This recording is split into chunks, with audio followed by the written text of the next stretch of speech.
अस्सलामु अलैकुम वरहमत अल्लाह वबरकातुह। तमाम तारीफें इस अल्लाह के लिए हैं जो सारे जहानों का रब है, और बेशुमार दुरूद और सलाम हूँ नबी करीम पर। प्यारे भाइयों और बहनों, इस्लाम में जुम्हा का दिन सबसे ज्यादा फजीलत वाला दिन है।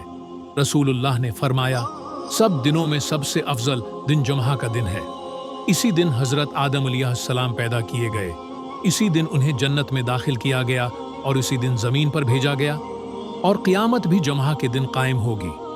अल्लाह ताला ने कुरान पाक में सूरतुल जुम्हा नाजिल फरमाई, जिसमें अहल ईमान को हुक्म दिया, जब जुम्हा के दिन नमाज के लिए अजान दी जाए तो फौरन अल्लाह के जिक्र की तरफ दौड़ो और खरीद और फरोख्त छोड़ दो।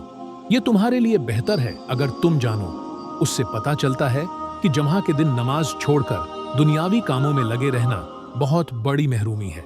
जुम्हा के दिन मुसलमानों को कुछ खास अमाल की तरगीब दी गई है, जैसे गुस्ल करना और पाकीज़गी अख्तियार करना, बेहतरीन कपड़े पहनना और खुशबू लगाना, सूरो कहफ की तलावत करना, दुरूद शरीफ कसरत से पढ़ना, खतबा और नमाज जुम्हा में गौर से बैठना, दुआ मांगना, क्योंकि जुम्हा के दिन एक खास घड़ी ऐसी है जिसमें दुआ ज़रूर कबूल होती है।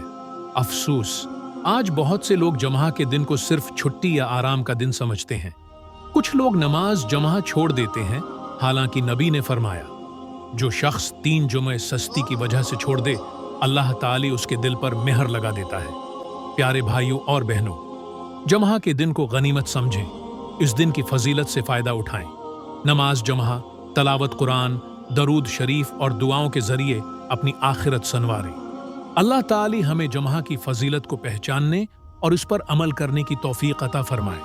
आमीन।